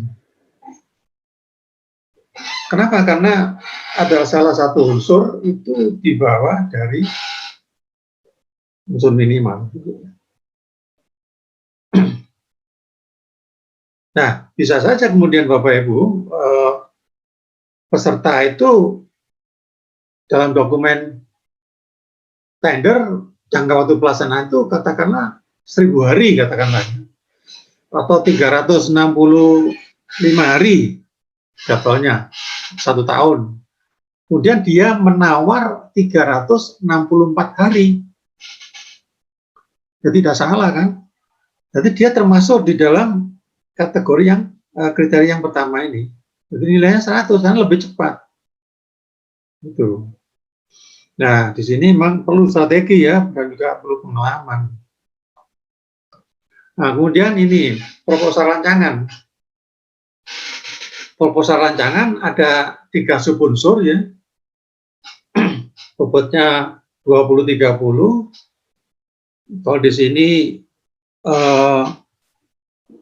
di sebelah kanan ini bobot unsurnya tuh diambil 30. Berarti ambil maksimum nih 30.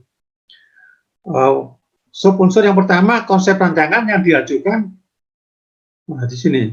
Jadi konsep rancangan di sini. Kemudian yang ke B ini gambar dan metode pelaksanaan pekerjaan, gambar dan metode pelaksanaan. Kemudian yang C ini tanggapan. Nah kriterianya apa? Nah, bobot unsur di sini 5, di sini 15, di sini 10. Jadi yang A itu 5, B itu 15, C 10, totalnya adalah 30 ini. Nah, kemudian ini 70% minimal. Ambangnya itu 70%. Bobotnya ini dia juga ditentukan dalam dokumen pemilihan. Bobot subunsur yang pertama itu 3-5%. Di sini ambil 5, maka ini maksimum. Kemudian bobot di sini yang kedua itu ada 10-15, ini ambil 15. Kemudian bobot yang ketiga itu 7-10. 7-10 diambil semuanya, diambil yang maksimum. Kemudian ini menjadi. Nah, kemudian kriterianya apa? Ini Bapak Ibu, ada 1, 2, 3, 4. Kemudian ada ini 100, 75, 50, 0. Contohnya sini adanya konsep rancangan yang sesuai dengan basic design dan kesesuaian ketentuan pengguna jasa serta dilengkapi perhitungan desain secara rinci ya sini. Sini uraian dari ini kan ada 1, 2, 3, 4. Nah, kemudian yang B itu ada 4 juga, 1, 2, 3, 4. Yang C ada 2 kriteria. Nah, dalam presentasi si pesertanya harus sudah bisa melakukan ini semua. Ini semua. Kemudian uraian pelaksanaan pekerjaan. Ini dibagi menjadi 4 subunsur. Bobot unsurnya ada 10-20%. Tahapan pelaksanaan, pekerjaan perancangan dan pelaksanaan konstruksi rencana operasi dan pemeliharaan 3-6%. Metode pelaksanaan konstruksi 3-6%. Sumber daya dan teknologi 2-4%. Kesesuaian metode pelaksanaan konstruksi 2-4%. Nah, contohnya di sini, tidak di standar dokumen, rasanya nggak ada ya Bapak Ibu ya, rasanya nggak ada di sini. Ini juga dari teman-teman PU ya. Terus kemudian tahapan pelaksanaan ini apa yang harus kriterianya apa saja harus dipenuhi. Ini ada 1, 2, 3, 4. Kemudian yang 2 metode pelaksanaan konstruksi ada 1, 2, 3, 4. Kemudian yang ketiga 1, 2. Yang keempat itu 1, 2, 3. Nanti dibagi sebenarnya nanti sangat kecil ini ya, kecil sekali ya, persentasenya kecil sekali. Pelaksanaan pekerjaan ini juga disampaikan di dalam presentasi. Mata saya juga nggak bisa membaca secara jelas ini karena kecil sekali huruf. Dan ini bisa ada di dokumen, cuma pembobotannya aja yang dikosongin Bapak Ibu ya. Nah, ini sebenarnya ada, kemarin ada. Kemudian organisasi pelaksanaan. Struktur organisasi pelaksanaan dilengkapi dengan tugas dan kewenangan sesuai dengan metode pelaksanaan pekerjaan yang ditawarkan. Bobot subnya adalah 1-2%. Nah, di sini coba saya bacakan. Organisasi pelaksanaan memadai garing memenuhi untuk mendukung pelaksanaan kegiatan ini sesuai dengan lingkup kerjaan serta dilengkapi oleh tugas dan tanggung jawab setiap personil dalam organisasi pelaksanaan yang diusulkan, diuraikan secara lengkap dan jelas. Jadi ada job description-nya gitu ya, ada sebagai apa tugasnya apa itu harus jelas. Ya, kalau seperti perusahaan-perusahaan BUMN ini, saya kira ini semuanya bisa membuat dengan baik. Terus melakukan personil yang memberikan gambaran menyeluruh untuk penyelesaian keluaran output ya Bapak Ibu. Melakukan personil di sini ambil ini 2% ya. Kalau ini 1%, ini 2%. Penugasan personil jelas dan menggambarkan penyelesaian pekerjaan. Jadi misalnya personil ahli apa dan outputnya apa. Manajemen pelaksanaan, perkiraan cash flow, arus kas. Ini bobot unsurnya 4. Jadi tidak ada minimal atau langsung 4 ya Bapak Ibu. Di sini perkiraan arus kas atau cash flow menggambarkan perkiraan pemasukan dan pengeluaran setiap bulan secara berkala selama periode kontrak. Jadi ini cash flow ini hanya untuk paket yang diikuti ya. Tidak bukan cash flow-nya perusahaan ya, bukan cash flow-nya perusahaan. Perkiraan cash flow di sini kriterianya ada 2. Menyampaikan cash flow yang menggambarkan perkiraan pemasukan dari pengeluaran per bulan selama periode pelaksanaan. Jadi di sini juga bisa saja pertimbangannya dari melihat jadwal-jadwal, kemudian ada mendatangkan alat, mendatangkan bahan, kemudian digunakan, kemudian sampai kepada tagihan-tagihan yang harus dimintakan kepada BPK, berapa istilahnya ya uang keluar masuk lah, uang masuk keluar gitu. Kemudian tidak menyampaikan cash flow yang menggambarkan, ya, jadi dia di sini hanya menyampaikan aja udah beli 100, kalau tidak menyampaikan maka nilainya 0. Ini contoh cash flow-nya. Jadi bisa dijadikan pada jadwal pelaksanaan bobot-bobot di sana. Kemudian daftar personil. Sedikit lagi ya Bapak Ibu ya.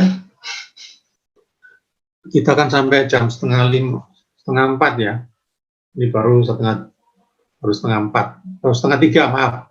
Kemudian data personil. Data personil itu ada personil perancang dan personil manajemen konstruksi, personil kontraktor ya, personil konstruksi.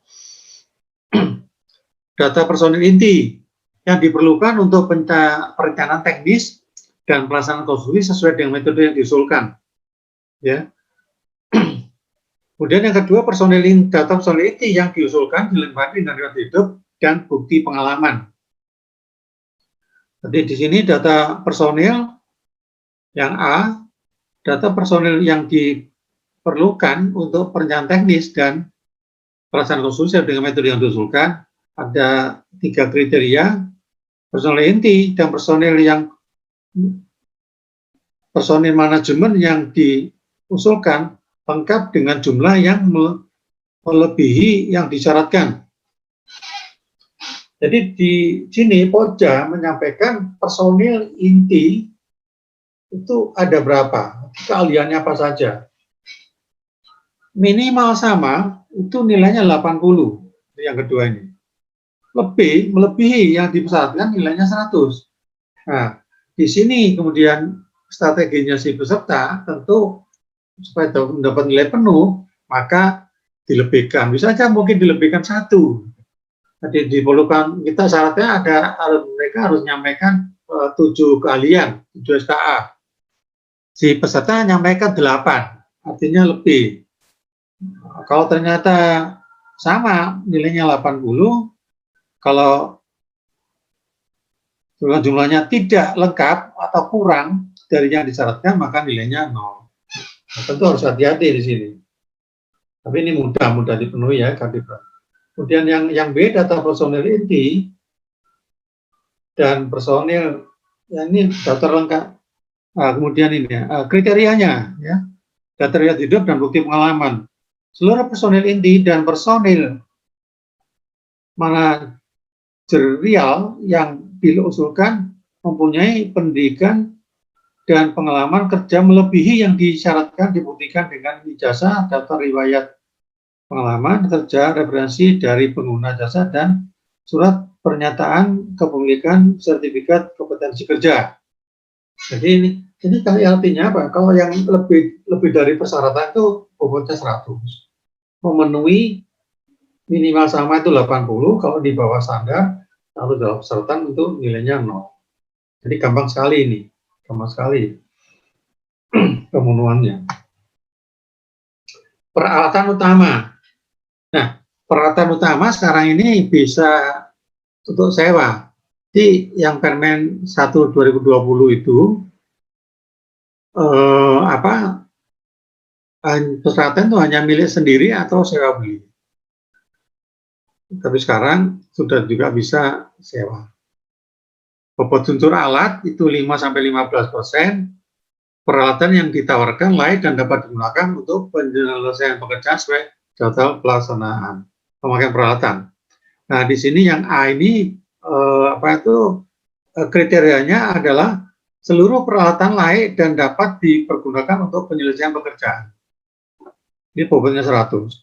Tidak seluruh peralatan layak dan dapat digunakan untuk, nah ini 0. Tapi dalam hal ini saya rasa pasti peserta akan menyampaikan data-data yang benar sesuai dengan ini. Bisa saja kemudian kalau Pokjanya ragu, bisa langsung melakukan klarifikasi lapangan. Ternyata kalau nggak sesuai maka 0. Kalau 0 sudah nggak lulus ya. Jadi harus setiap unsur itu harus memenuhi. Sub unsur harus memenuhi nilai ambang batas ini. Status peralatan utama. Nah, peralatan utama di sini jenis, jumlah serta kapasitas seluruh peralatan melebihi dari yang disyaratkan dan status memiliki memenuhi syarat 100. Melebihi ya. Kemudian ini kalau sesuai 80, di bawah persyaratan 0. Termasuk kepemilikan peralatan, nanti bukti-buktinya segala macam baru bisa disampaikan. Data ini persyaratan yang ke-9 kalau nggak salah ini. 9. Rencana keselamatan konstruksi RKK. Jadi identifikasi biaya bobotnya 1%. Di identifikasi biaya ini data ini disampaikan dalam dokumen. Data awalnya itu dari PPK. Apa saja risiko biaya? Misalnya ada pemandangan di lautan, yang mungkin ada gelombang, risiko gelombang, risiko kalau terjadi hujan, kalau kerja di saat malam. Karena ternyata sekarang ini kerjanya juga sampai malam ya, malam. Penentuan tingkat risiko, keselamatan konstruksi. Ini semua sesuai dengan ketentuan yang di Permen PU ya. Kemudian pengendalian risiko, bagaimana kalau risikonya seperti terjadi gelombang, terus pengendaliannya akan seperti apa. Penjelasan rencana tindakan meliputi sasaran umum, sasaran khusus, dan program keselamatan konstruksi. Nah, di sini peserta ini masih sifatnya masih realisasi ya Bapak Ibu. Si peserta itu menyampaikan data. Rata-rata kemarin sih kalau kami lihat si peserta karena kualifikasi besar, mereka rata-rata mampu membuat rencana keselamatan konstruksi ini dengan baik. Jadi kalau yang A ini identifikasi bahaya, jadi menyampaikan ke identifikasi bahaya yang meliputi seluruh pekerjaan utama secara lengkap. Ini. Jadi di sini mengikuti aja apa yang disampaikan dalam dokumen. Kemudian menyampaikan identifikasi bahaya yang meliputi seluruh pekerjaan utama secara tidak lengkap 50. Kalau 50 tidak lulus ya, salah satu sumber harus. Tingkat risiko ini ada di dalam dokumen pemilihan yang disampaikan, dokumen tender. Kalau saya bilang dokumen pemilihan itu berarti terdiri dari dokumen kualifikasi dan dokumen tender. Ini sekarang maaf, ini terangkat kita masuk sudah tahap tender. Jadi RKK ini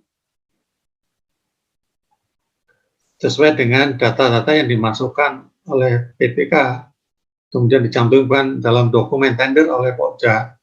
Jadi sangat mudah dipenuhi oleh peserta. Ini sifatnya hanya bisa aja kemudian copy paste dianggap sudah ada, lulus. Tapi jangan sampai tidak ada. Kalau tidak ada, nanti sub-unsurnya di bawah, ini 1%. Ya, 1%. Ya. Terus ini yang terakhir 10 yaitu rencana kendali mutu. Rencana kendali mutu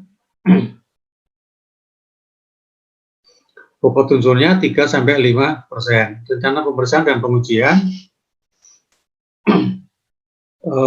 ini contohnya kalau untuk pekerjaan beton misalnya itu tahapan-tahapan untuk bisa sampai kepada selesai pengecoran gitu ya, dari materialnya, kemudian dari pengolahannya, pembuatannya, kualitasnya, pengerjaan di lapangan, sampai kepada nanti masa pembasahan, curingnya, pemeliharaan beton kalau sudah dicor, itu semuanya harus bisa digambarkan oleh peserta.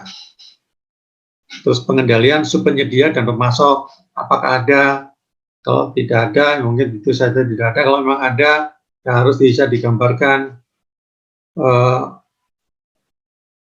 Kalau yang saya perhatikan kemarin itu memang ada ya, ada subpenyedianya, ada juga pemasoknya itu subpenyedia ini utamanya untuk pekerjaan tiang baja ya. Yang pipa baja itu ada subpenyedianya, kemudian pemasok ini bisa saja mungkin pemasok dari material yang ada di lokasi ya. Kemudian ada yang ketiga ini pelaporan dan dokumentasi. Saya rasa ini semua bisa digambarkan dengan mudah oleh para peserta. Yang rata-rata para peserta yang kualifikasi itu mampu untuk ini. Maaf, saya kembali ke RKK di sini ya Bapak Ibu.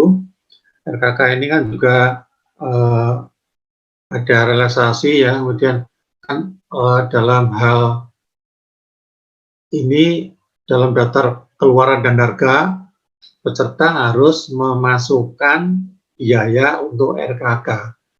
Biaya di sini tidak menyatu dengan pekerjaan, jadi harus disampaikan secara terpisah sesuai dengan daftar keluaran dan harga. Nah, kalau peserta tidak menyampaikan, maka nilai biaya itu dianggap nol, meskipun penawaran lumsumnya itu paling rendah, maka nilainya 0, bukan 30.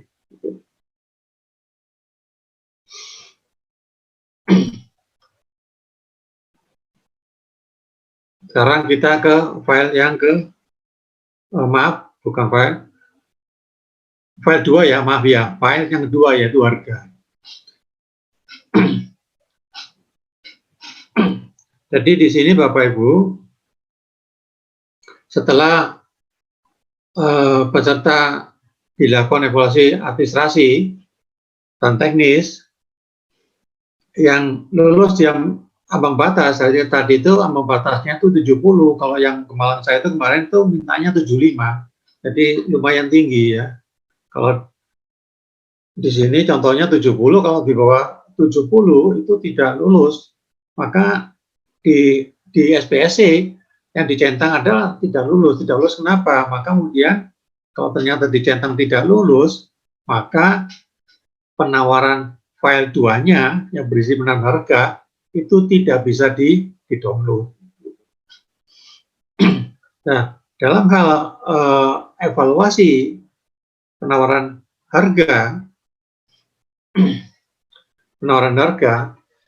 jadi yang dilihat hanya total penawaran saja. Berapa? Karena ini kontraknya adalah kontrak lumsum. Nah, kemudian biaya penyelenggaraan K3 serta keselamatan konstruksi, apakah ada? Itu.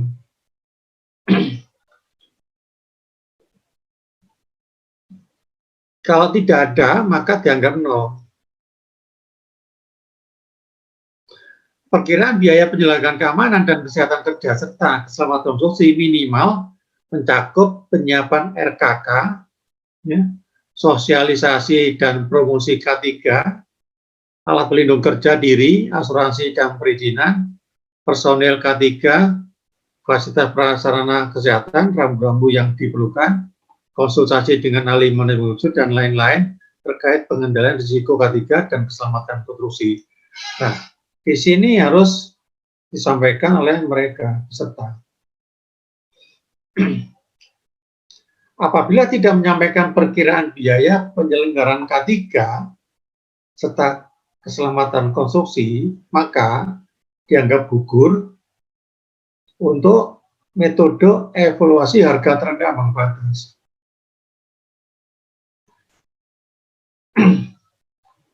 Untuk yang kedua, nilainya 0 ya, untuk metode evaluasi sistem nilai ambang batas. Jadi si peserta saya rasa jangan ambil resiko. Jangan sampai tidak ada biayanya. Karena dalam daftar keluaran dan harga itu oleh Moja juga sudah ada. Jadi di bagian bawah itu sudah ada.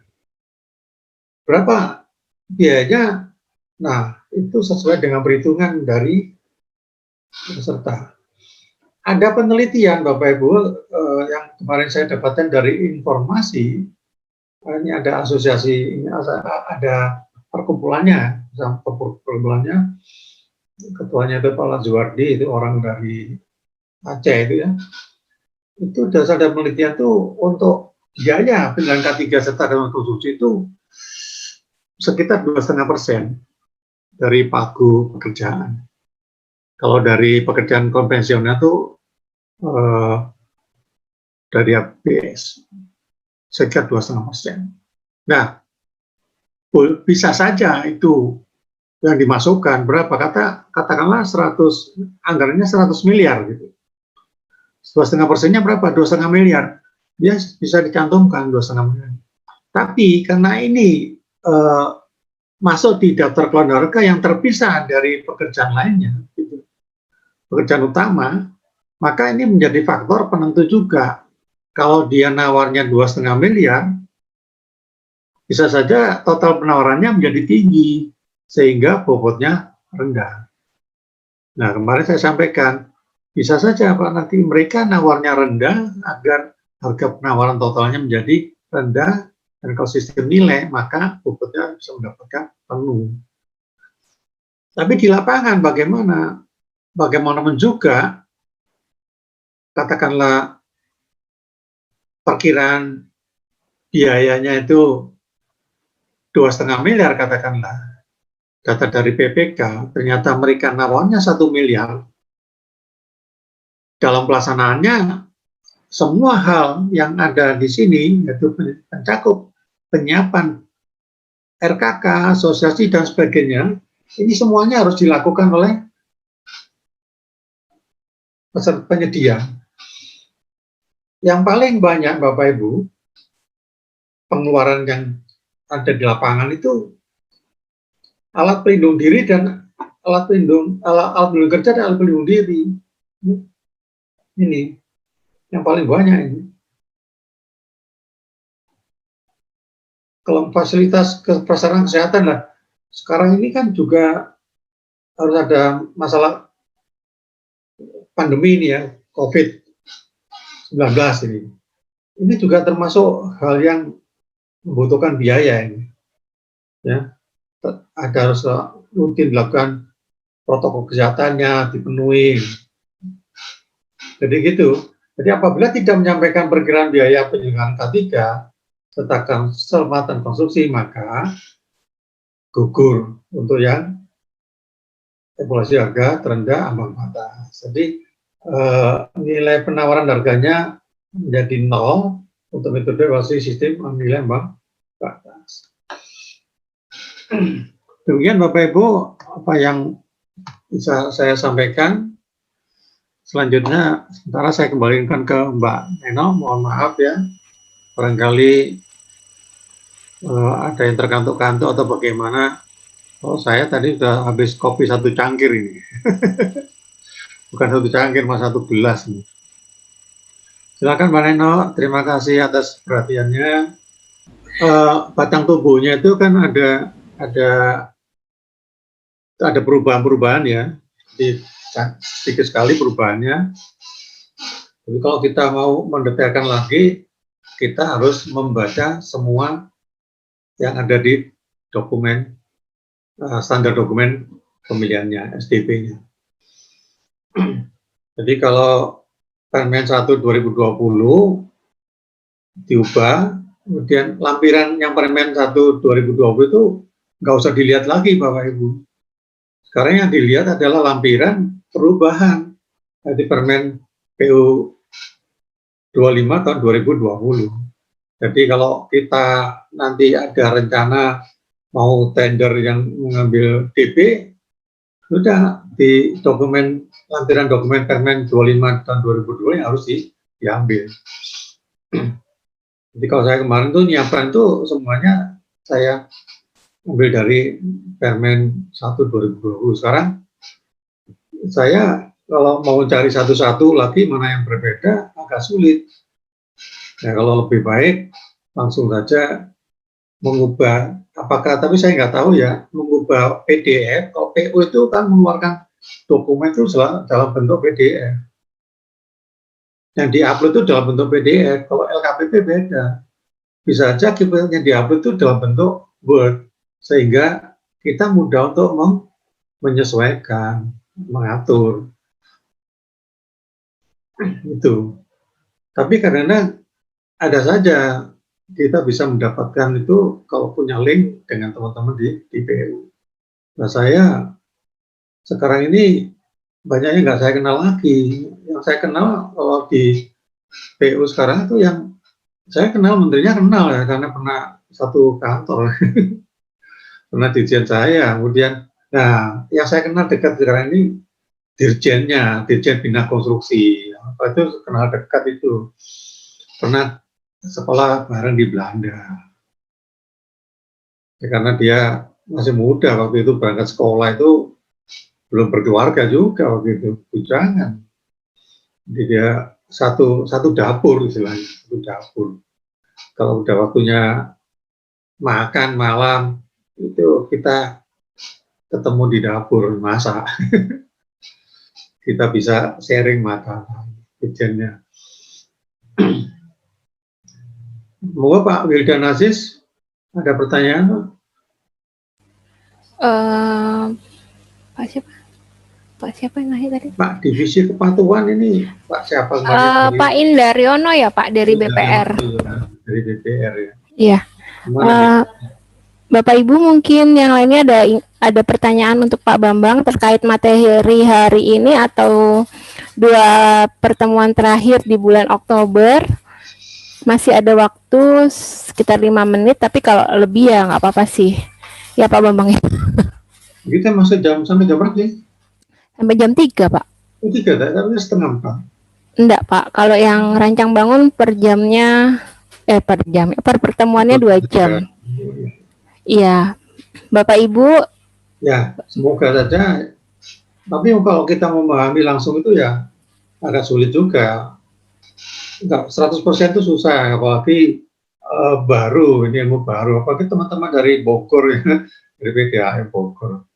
Iya, Bogor. Tapi kan ya, terima kasih ya ada kemauan dari sekian 22 ya Mbak Ubi ya. Dari Bogor ya Pak? Iya. Iya Pak, 22. 22 tuh pengen belajar GB semua nih. Wah. Ya bisa nanti melaksanakan ini, tapi harus membuat peraturan direksi, bisa saja. Jadi anggarannya anggaran dari dari perusahaan sendiri. Nah, kalau Bank BPR Jatim juga demikian. Pak Wildan dari mana Pak? Pak Wildan? Di unmute ya? Ya. Sudah Pak Wildan? PDAM Kabupaten Bogor Pak. Kabupaten Bogor? Iya, dari Pak. PDAM Pak. Oh PDAM. Iya. Bang ada rencana ke sana Pak Wildan? Gimana Pak? Ada rencana rancang bangun? Untuk saat ini sih di tahun ini belum ada sih Pak, karena mungkin kita proyeksi untuk tahun depan. Ini soalnya udah bulan November Pak. Iya. Pengadaan kecil Pak. Oh iya. Sebetulnya kalau Bang direncanakan tahun depan ada, ya bisa saja dilaksanakan mendahului tahun anggaran juga bisa. Tapi kembali kepada PDAM itu kan BUMD ya. Betul Pak. Sudah punya Pak aturan pengadaannya? Sudah ada Pak. Ada lah ya. Sudah Pak, sudah ada Pak. 2017 Pak. Karena untuk keperluan rutin itu pasti ada. Iya. Tinggal nanti kalau ada penyertaan modal dari Pemkab itu ya tergantung nanti diserahkan duit atau diserahkan barang atau diserahkan pekerjaan hasilnya. Kalau diserahkan hasilnya itu yang menjadi ada hibah gitu. Atau penyertaan modal pemerintah itu diatur tersendiri. Gitu. Ya penyertaan modalnya berupa aset Pak. Kalau penyerahan modal yang reguler ke kami biasanya penyerahan modal dana Pak, masuk ke kas PDAM dulu Pak. Oh iya, kalau masuk ke kas PDAM kan berarti dianggap sebagai duitnya PDAM kan? Betul Pak, pakai perdir kita Pak pelaksanaan pengadaan. Iya gitu. Mana teman-temannya Pak Wildan? Ini banyak Pak itu Pak. Dari satu kantor atau maksudnya ada beda-beda kantor ya? Satu kantor Pak, cuma beda-beda ruangan Pak. Oh beda ruangan ya. Iya. Kantornya di. Silakan yang lain Pak, banyak di Pak. Mana? Di Cibinong. Cibinong Pak. Cibinong ya. Iya. Kalau saya sama Pak Dion satu ruangan Pak, beda meja aja Pak. Iya. Iya. Pak Bambang ini belum ada pertanyaan sih Pak. Ini Bapak Ibu bisa langsung unmute sendiri ya jika mau bertanya langsung secara interaktif. Tapi belum ada yang bertanya Pak. 100% susah, terutama nanti di dalam proses teknisnya tadi, persyaratan teknis, pemuputannya itu. Pemuputannya itu kan ada minimal, ada maksimal. Tapi kalau diambil semua maksimal, itu akan lebih 100. Nggak mungkin. Itu ada yang diambil minimal. Gitu. Jadi tergantung ambang batasnya kita ambil berapa gitu. Ambang batasnya. Kalau pengalaman saya kemarin itu saya tanya berapa ambang batas?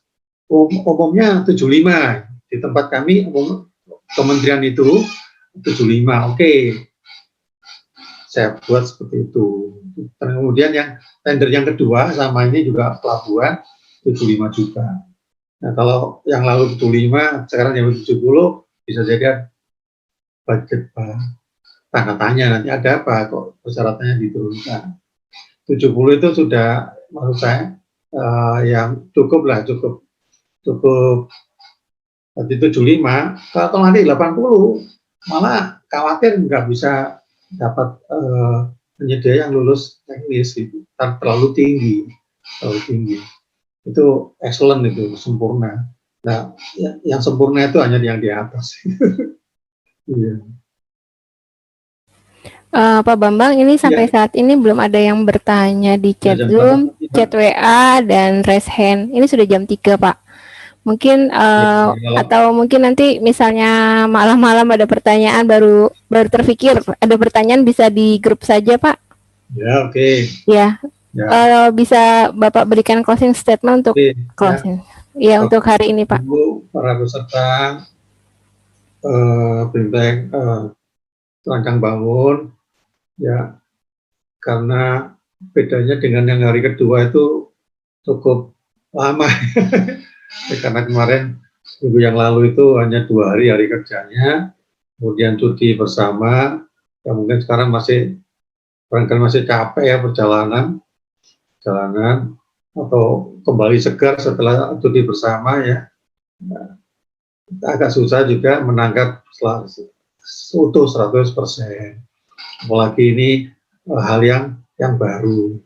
Jadi baru keluar Februari, bulan September sudah ada perubahannya. Itu. Tapi perubahan ini nggak signifikan. Hanya penyesuaian yang kemarin itu tidak ada. Nah, sampai sekarang saya belum tahu SPSD-nya sendiri apakah sudah disesuaikan.